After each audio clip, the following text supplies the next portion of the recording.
Doctor Mohammad Yunus আমার বিপ্লবী সালাম নেবেন। 5 মিনিট সময় নিয়ে আমার কাছে এলোপাথারি সমালোচনা আপনি শুনে যান, যেটা হয়তো বা আপনাকে বর্তমানে এবং ভবিষ্যতে দেশ পরিচালনার ক্ষেত্রে অনেকটা হেল্প করবে। প্রথমত, আপনি ভুলে যাচ্ছেন যে 2024 সালে আমাদের যে বিপ্লব হয়েছে ছাত্র জনতার হাত ধরে, সেই বিপ্লবটা কিন্তু আওয়ামী লীগের বিরুদ্ধে নয়, সেই বিপ্লবটা হয়েছে ইন্ডিয়ার বিরুদ্ধে। এবং ইন্ডিয়ার যে দোসররা, যারা বাংলাদেশকে ইন্ডিয়ার একটা কলোনিতে পরিণত করতে চেয়েছিল, বাংলাদেশের মানুষের ভাগ্যকে বঞ্চিত করে ইন্ডিয়ার সকল প্রকার এজেন্ডা আমাদের দেশে সেটার রূপরেখা বিস্তার করেছিল, সেই দোসরদের বিরুদ্ধে আমাদের আন্দোলন হয়েছিল। সুতরাং আপনার পক্ষ থেকে কোনো প্রকার সহানুভূতি কিংবা কোনো প্রকার গলার সহজ ভাব, এগুলো ইন্ডিয়ার প্রতি আমরা কিন্তু মেনে নিব না। আপনাকে বলতেছি, আপনি হয়তোবা যে 111-এর যে বলয় তৈরি করেছিলেন উপদেষ্টা মহলে, সেই বলয়ের কারণে প্রভাবিত হচ্ছেন। একটা জিনিসের অনুধাবন আপনি ভুলে যাবেন না, যে 24 সালের এই বিপ্লবে আপনি কিন্তু ছিলেন না, এই জন্য আপনার অনুধাবনে একটু সমস্যা হচ্ছে। আমি একটু বুঝায় বলার চেষ্টা করি। তখন ছিলেন আপনি প্যারিসে। আপনার জন্য এই বিপ্লবকে ধারণ করাটা কঠিন, আমি এটা বুঝি। এরপরে যখন এই বলয়ের উপদেষ্টা মহলের যে বলয়ের যে প্রভাব, সেটা আপনার উপর পড়েছে, এই জন্যই আপনি গত রাতে হয়তোবা ইন্ডিয়াতে ফোন দিয়েছেন। মানে তখন থেকে আমার মাথাটা নষ্ট হয়ে গেছে। আপনি কেন ইন্ডিয়াতে ফোন দিবেন? ইন্ডিয়াতে তো ফোন তো দরকার নেই। মানে তাদের দেশের মানুষ রারা আমার দেশের মানুষকে মানে রাতের বেলা গুলি করে মারলো, দিনের বেলা গিয়ে পাখির মতো গুলি করে মারলো, আবার তারা গিয়ে কনস্পিরেসি করতেছে, আবার তাকেই আমি ফোন দিব। এটা কোন ধরনের কথা? আপনি বলবেন যে ইন্টারন্যাশনাল রিলেশনশিপের পার্ট হিসেবে আমি এটা করছি।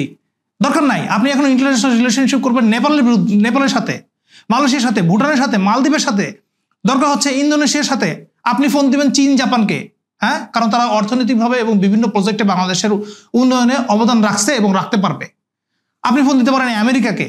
হ্যাঁ, আপনি যেমন কি বলে জাতিসংঘের একটা গ্রুপকে বাংলাদেশে ইনভাইট করেছেন, তারা এটা তদন্ত করতেছে। Welcome, very good. আপনি ইন্টারন্যাশনাল রিলেশনশিপ যদি করার চিন্তা ভাবনা করেন, তাহলে এগুলোকে ফোন দিবেন। আপনার তো ইন্ডিয়া কি করলো না করলো, কি অপপ্রচার করলো না করলো, কার বিরুদ্ধে বলতেছে না বলতেছে, এটা আপনার মাথায় নেওয়ার দরকার নাই।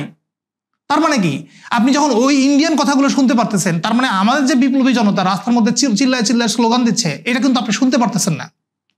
এই জন্য আপনি ওটা শোনার জন্য কানটাকে অবসর রাখছেন। দরকার নাই তারা কি বললো, তাদের মিডিয়া কি বললো, এগুলো কোনো কিছু দরকার নাই।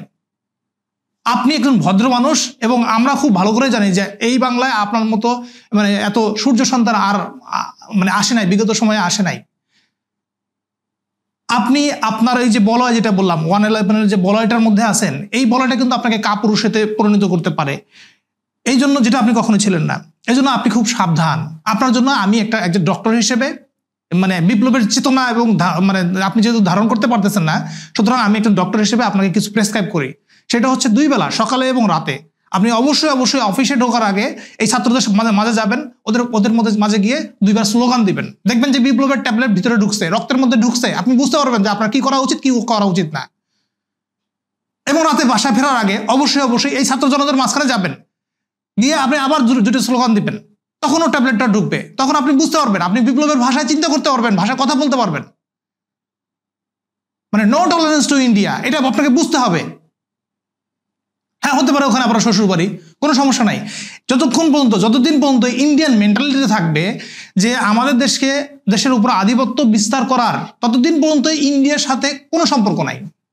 এটা আপনাকে বুঝতে হবে। ওদের বিরুদ্ধে তো আমরা জীবন দিলাম, এটা আপনাকে বুঝতে হবে।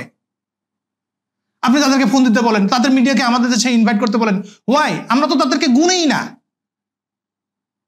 আমরা তো একটা পুলিশকে চিন্তা করে আগাইছি। আমি কি এটাও চিন্তা করে আগাইছি যে আমার বন্ধুটা পুলিশ, ওকে আমি মারতে যাব? কখনোই না, ইম্পসিবল।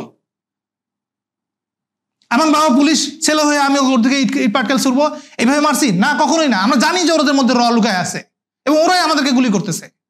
আপনি কেন বোঝেন না?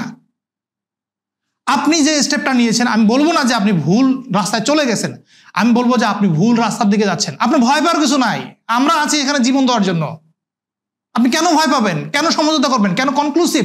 এখানে সবাই থাকবে, একটা ব্যাপারটাকে মেনটেন করার কোনো দরকার নাই। বিপ্লব যখন হয়েছে ওদের বিরুদ্ধেই হয়েছে, ওদেরকে চিরতরে উৎখাত করার জন্য আমাদের বিপ্লব হয়েছে। আপনি জানেন এটা?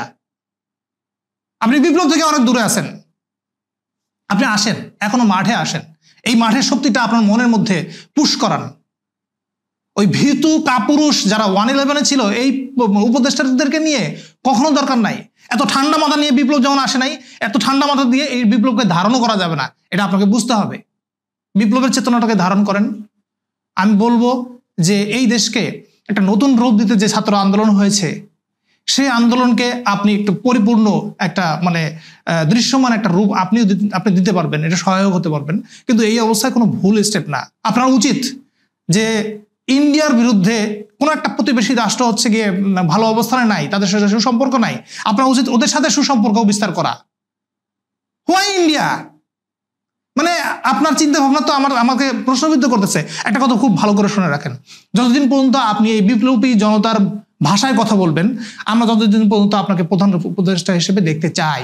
কিন্তু যখনই আপনার ভাষা পাল্টে যাবে, তখন মনে রাখেন যে এই বিপ্লবী জনতা কিন্তু স্বৈরাচারকেও উৎখাত করে দিচ্ছে, আপনাকেও হয়তো বা আমরা সসম্মানে জায়গা পরিবর্তন করতে বলবো। এটাই স্বাভাবিক, কারণ বিপ্লব হয়েছে আসলে এত মানে এমনি এমনি হয় নাই, অনেকগুলো মানুষের প্রাণের বিনিময়ে হয়েছে, অনেকগুলো মানুষ পঙ্গুত্ব বরণ করেছে। এটা আপনাকে বুঝতে হবে। এটা কিন্তু এইভাবে ছেড়ে দিলে হবে না। নো, ইন্ডিয়া সম্পর্কে কোনো সৌহার্দ্যবোধ নয়। ওরা যদি ফোন দেয় আপনাকে, তাহলে 3বার মিস কল বানানোর পরে 4বার আপনি ফোন ধরবেন। আপনি কেন উল্টা ফোন দিতে গেছেন? আমি দুঃখিত, এটা আমার আবেগের ব্যাপার, আমি আবেগ থেকে বললাম। এবং আপনার যে ভুল হচ্ছে বা ভবিষ্যতে ভুল হতে পারে, এই ব্যাপারটা আপনাকে কারেকশন করে নেওয়া উচিত। এবং আমি জানি একজন বিজ্ঞ লোক হিসেবে আপনি সমালোচনা নিতে পারেন, এই জন্য এতটুকু স্বাধীন বাংলাদেশে এতটুকু সমালোচনা করার আমার অধিকার আছে, শুধু আমার না, প্রত্যেকেরই আছে। আপনি এই সমালোচনা থেকে শিক্ষা নেবেন এবং আপনাকে গুছায় নেবেন, যাতে আপনি ভালো করতে পারেন ভবিষ্যতে। ধন্যবাদ।